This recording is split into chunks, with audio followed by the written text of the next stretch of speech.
नमस्कार हरभरावाले.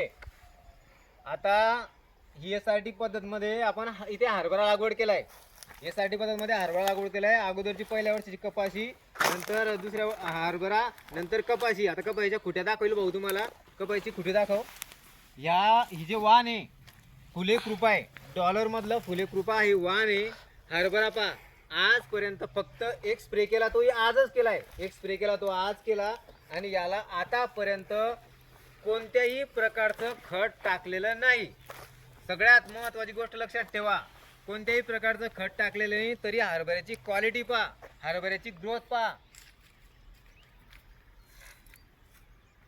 आणि एकदा शेंडे फक्त एक वेळेस शेंडे कुडणी केली. हरभऱ्याची क्वालिटी तुम्ही पाहू शकता.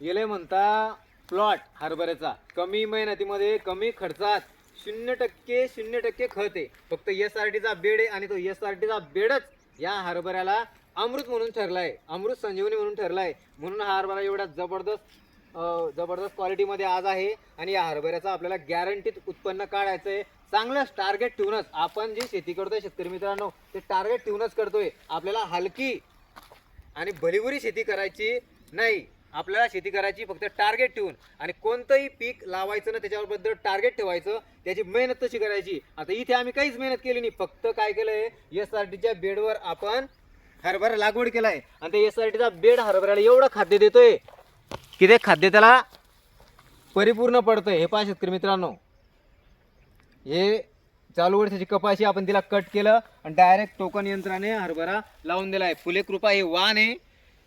व्हिडिओ कसा काय वाटला ते सांगा आणि हरभरा कसा आहे क्वालिटी ते पण सांगा. आणि टार्गेट जर उत्पन्न तुम्हाला घ्यायचं असेल किंवा तुमचे मित्र जे बाहेरगावी शेती करण्यासाठी घाबरताय त्यांना व्हिडिओ शेअर करा की शेतीमध्ये आता नक्कीच प्रगती होणार आहे. आणि एस-आर-टी शेती हे शेती जगामध्ये क्रांती म्हणून ठरणार आहे. शेतकरी मित्रांनो, एस-आर-टीचा भूमातेचा एकच ध्यास, एस-आर-टीला करा सुरुवात. आज रोजी माती बलवान झाली आहे म्हणून पीक पैलवान झालंय. आणि पीक पैलवान झालं की अवस्था कशी राहते पहा तुम्ही. यालाच म्हणतात माती बलवान आणि पीक पैलवान. धन्यवाद शेतकरी मित्रांनो. व्हिडिओ शेअर करा.